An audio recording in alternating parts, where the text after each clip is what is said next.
My bad. Girl, you better get that out of here. Today we're gonna be checking out some scary Easter eggs in Disney movies. You have one mission should you choose to accept it. The mission is to click the subscribe button. Please just click it. Just do it right now. Take your time. Go ahead. Just click the subscribe button. All right, you did it? All right, cool.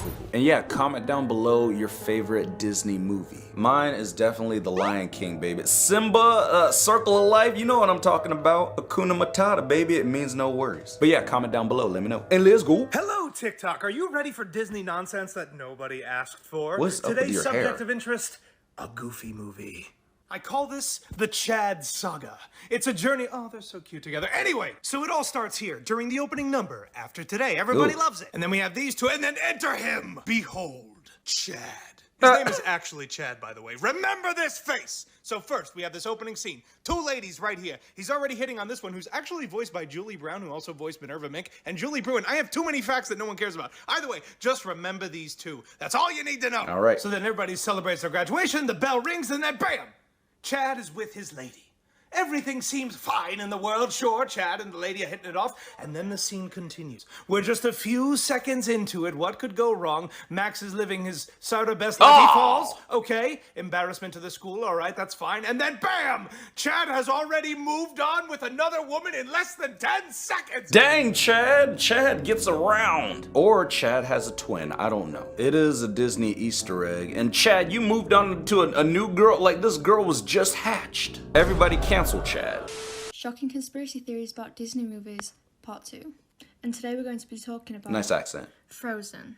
So despite Frozen already being quite a dark movie to enter into Disney, there's a very twisted theory about it. And that's that Kristoff is wearing the skinned pelt of Sven's mother. I mean, it is cold in Arendelle, so you can't really blame Kristoff for wrapping up. But if you actually examine what he's wearing, it looks like reindeer skin. I mean, Sven's mum is kind of like a Bambi situation. She's just not there. And obviously Kristoff's an orphan, so they could have just wrapped him up in the skin so he didn't freeze. Maybe Sven's just too stupid to notice. Wow. Or that people are just looking too much into it. That's for you to decide. Hey, dang it, Scarlet Mills, you better quit ruining my childhood. Yeah, I'm sorry, Kristoff was cold, okay? So he had to use some reindeer skin to warm up, or reindeer fur, something like that. That is stylish. Look at him with his little Santa Claus elf boots. Good job, Kristoff. Killing reindeers and wearing their fur. Disney conspiracy theory. All right, well, bro, get out of my face. Ariel's mom, Athena from The Little Mermaid. What did she do? Was actually one of Peter Pan's mermaid's friends in the movie Peter Pan, and they were all killed by Captain Hook. Dang. After he crashes this ship onto Ariel's mom and her friend, he crashed it on you just ran over the mermaids? Wow, Captain Hook, that is just rude. Like, what do you think Captain Hook is saying to Peter Pan? He's like, don't worry, bro, I'll hook you up. Okay. I'm sorry, I got him. But this was as a way to get revenge on Peter Pan, which is why Ariel's dad hates humans. Oh, it makes sense. Because Captain Hook killed his wife. Dang it, Captain Hook. How dare you? It's all connected. I had no idea. Don't worry, guys, we are not gonna let him off the hook. Did you guys know that I don't care. Okay, I'm done. Did you guys know that Sully from Monsters Inc. was unalived by the humans? Sounds crazy, but let me explain. So in the first Monsters Inc. movie, Randall says this to Sully. He says, and I quote, "I heard humans skin monsters and make toilet covers out of their fur." Wow. Nonsense, right? Well, actually, in a Disney short called Partysaurus Rex, just take a look. Is that Sully fur? Still don't believe me? Well, take a look at this. Yes, I know. Disney, you have some explaining to do. Yeah, Disney got a lot of explaining to do. But that's one toilet seat cover. They could have easily just like shaved Sully's back. It's just like this, and Sully's huge, so I'm sure they didn't like, you know, completely kill Sully for it. But you know, they just gave him a haircut, that's all, and used it for a toilet seat cover. Looks good, by the way. Places that are forbidden to visit. Disney's Club 33. And you're gonna wanna watch till the end. I'm gonna be clearing up some things I missed in the first video and I got wrong. Club 33 is an extremely exclusive club at Disney. Members can get a very private and expensive dining and lounge experience. They're tucked away in almost every Disney park across the world. The price to get in is crazy. The initial payment is anywhere from $25,000 to $33,000 depending on which park. Then $10,000 to $15,000 a year in annual fees to maintain your membership. Just because you have the money doesn't mean you're getting in either. Dang. There are only a small amount of memberships offered every year, and some years they don't offer any. It helps if you know somebody, but you have to submit a formal letter of inquiry too. Some of the perks of being a member include annual park passes, 50 single-day admission tickets, 5 private tours per year, fast passes, and access to Club 33 and exclusive lounges and restaurants. This formerly was the only place you could get alcohol. Now you can get alcohol over the park. Like and follow for more videos like these. Oh man, Club 33, it's a dang cult. Or it's just a place for rich people to, you know, have dinner at Disneyland. Why do they call it Club 33? Is it because it costs $33,000? I guess we'll never know. I found the craziest Turning Red Pixar movie theories. Is Abby from Turning Red actually Agnes from Despicable Me? Yes. When she meets May in her panda form for the first time, she says this. So fluffy! You're so fluffy! Jeez. And it has been 20 years, which means May is probably 33 right now and has her own child. Since she kept the red panda, her new child is probably facing the same issues as her. And this is what's probably gonna happen in Turning Red too. What the, bro, where the heck did you just come from? And where's the rest of your mustache? Dang it, Ruth Bell Pan. How dare you try to connect the dots with Disney movies? And why do you have earphones with the cord on it? Come on, girl, it's supposed to be wireless. You got a few wires loose, if you know what I'm talking about. Did you know about this theory that connects Pinocchio with Snow White and the Seven Dwarfs? No. I didn't.